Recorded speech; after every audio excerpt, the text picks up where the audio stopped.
느헤미야 13장 말씀입니다. 그날에 그들은 모세의 책을 백성에게 읽어주었습니다. 그러다가 그 책에 암몬 사람이나 모압 사람은 하나님의 회중에 참석할 수 없다고 적힌 것을 알게 되었습니다. 암몬 사람과 모압 사람은 이집트에서 탈출하여 나온 이스라엘 백성을 음식과 물을 가지고 따뜻하게 맞아들이지 않았습니다. 오히려 그들은 발람을 고용해서 이스라엘을 향해 저주하게 했습니다. 그러나 우리 하나님께서 그 저주를 복으로 바꾸어 주셨습니다. 백성은 이 가르침을 듣고 이스라엘 가운데서 모든 외국인을 구분해 놓았습니다. 그 일이 있기 전에 제사장 엘리야십은 하나님의 성전 창고를 맡고 있었습니다.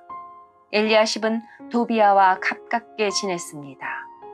엘리야십은 도비야가 큰 창고 가운데 하나를 쓰도록 허락했습니다. 그 방은 성전에서 쓸 곡식 제물과 향과 그릇과 곡식의 11조와 포도주와 기름을 보관하던 곳입니다. 그 물건들은 레위 사람과 노래하는 사람과 문지기들의 것이며 제사장에게 주는 예물로 쓰였습니다. 그 일이 일어났을 때에 나는 예루살렘에 없었습니다. 나는 바빌론 왕 아닥사스다에게 돌아가 있었습니다. 내가 왕에게 돌아간 때는 그가 왕으로 있은 지 32년째 되는 해입니다. 얼마 뒤에 나는 왕에게 예루살렘으로 돌아가게 해달라고 말했습니다. 나는 예루살렘으로 돌아왔습니다.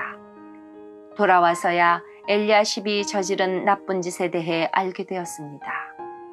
엘리야십은 도비야에게 성전 뜰에 있는 방 하나를 내어준 것입니다. 나는 너무나 화가 났습니다. 나는 도비야의 물건을 모두 방 밖으로 내던지고 사람들을 시켜 그 방을 깨끗이 하도록 했습니다. 그런 다음에 하나님의 성전에서 쓸 그릇들과 곡식 제물과 향을 다시 들여놓았습니다. 나는 또 백성들이 레위 사람들에게 주어야 할 몫을 주지 않은 것을 알게 되었습니다. 이미 레위 사람들과 노래하는 사람들은 자신이 맡은 일을 그만두고 각기 자기 고향으로 돌아가 버린 상태였습니다. 그래서 나는 어찌하여 하나님의 성전을 돌보지 않았소? 하고 관리들을 꾸짖었습니다. 나는 레위 사람들과 노래하는 사람들을 다시 불러 모아 일을 하게 했습니다. 그러자 모든 유다 백성이 곡식과 새 포도주와 올리브 기름의 10분의 1을 가져왔습니다. 그리고 창고에 놓아두었습니다. 나는 제사장 셀레미야와 서기관 사독과 레위 사람 브다야에게 창고를 맡겼습니다. 그리고 삭굴의 아들 하난에게 그들을 도우라고 했습니다. 삭굴은 맏다냐의 아들입니다. 그들이 정직하다는 것은 누구나 다 알고 있었습니다. 그들은 동료들에게 돌아갈 몫을 나누어 주었습니다. 나의 하나님, 이 일에 관하여 나를 기억해 주십시오. 내가 하나님의 성전을 위해 그리고 하나님을 섬기는 일을 위해 행한 모든 좋은 일들을 잊지 말아 주십시오. 그리고 하나님을 섬기는 일을 위해 행한 모든 좋은 일들을 잊지 말아 주십시오. 그 무렵에 나는 유다 백성이 안식일에도 술투를 밟는 것을 보았습니다. 그리고 안식일인데도 곡식을 날라다가 나귀 등에 싣는 것을 보았습니다. 그 밖에 안식일에 포도주와 포도와 무화과를 예루살렘으로 실어 나르는 것을 보았습니다. 나는 안식일에 음식을 팔지 말라고 경고했습니다. 그때 두로 사람들도 예루살렘에서 살고 있었는데 그들도 물고기를 비롯해 갖가지 물건을 안식일에 유다 백성에게 팔고 있었습니다. 그래서 나는 유다의 귀족들을 꾸짖으며 이렇게 말했습니다. 어떻게 이런 악한 짓을 할 수가 있소? 어떻게 안식일을 더럽힐 수가 있소? 당신들의 조상이 이런 짓을 해서 우리 하나님께서 우리와 우리 성에 재앙을 내리셨소.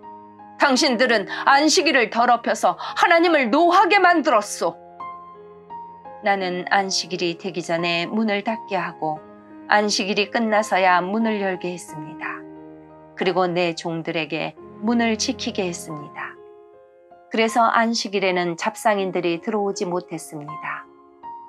상인들과 갖가지 물건을 파는 사람들이 예루살렘 밖에서 잠을 자는 일이 한두 번 있었습니다. 그래서 나는 그들에게 경고했습니다. 어찌하여 성벽 앞에서 잠을 자는 거요? 한 번만 더 그랬다가는 쫓아내고 말겠소. 그 일이 있은 뒤로 안식일에는 그들이 나타나지 않았습니다. 나는 레위 사람들에게 몸을 깨끗이 하라고 명령했습니다. 또한 성문을 지켜 안식일을 거룩하게 지낼 수 있게 하라고 말했습니다. 나의 하나님, 이 일로 인해 나를 기억해 주십시오. 주의 크신 사랑으로 나를 불쌍히 여겨주소서. 그 무렵에 나는 또 유다 남자들이 아스돗과 암몬과 모압의 여자들과 결혼한 것을 알았습니다. 그들 자녀의 절반은 아스돗 말이나 다른 나라 말은 하면서도 유다 말은 하지 못했습니다. 나는 그런 사람들을 꾸짖으며 저주했습니다. 나는 그들 가운데 몇 사람을 때리고 머리털을 뽑았습니다. 나는 그들에게 하나님의 이름으로 맹세하게 했습니다. 나는 이렇게 말했습니다. 당신들의 딸을 외국인의 아들과 결혼시키지 마시오. 외국인의 딸을 당신이나 당신 아들의 아내로 삼지 마시오. 이스라엘의 솔로몬 왕이 죄를 지은 것도 바로 그런 외국인 여자 때문이었소. 그 어떤 나라에도 솔로몬 같은 왕은 없었소. 솔로몬은 하나님의 사랑을 받은 사람이요. 그리고 하나님께서는 솔로몬을 온 이스라엘의 왕으로 삼으셨소. 그런데도 외국인 여자 때문에 솔로몬은 죄를 짓고 말았소. 당신들은 이런 악한 짓을 함으로써 하나님께 복종하지 않고 있소. 당신들은 외국인 여자와 결혼함으로써 우리 하나님께 죄를 지었소. 대제사장 엘리야십의 아들 요야다의 아들들 가운데 하나가 호론 사람 산발렛의 딸과 결혼했습니다. 그래서 나는 그 요야다의 아들을 내 앞에서 쫓아냈습니다. 나의 하나님, 그들을 잊지 말아 주십시오. 그들은 제사장 자리를 더럽혔습니다. 그들은 제사장과 레위 사람의 약속과 맹세를 어겼습니다. 그래서 나는 외국의 모든 부정한 것으로부터 그들을 깨끗이 했습니다. 그리고 제사장과 레위 사람들에게 해야 할 임무를 맡겨서 저마다 자기 할 일을 하게 했습니다. 그리고 나는 정한 때에 나무와 첫 열매를 제단에 가져오게 했습니다. 나의 하나님, 나에게 은혜를 베풀어 주소서. 나를 기억하시고 복을 주소서. 아멘.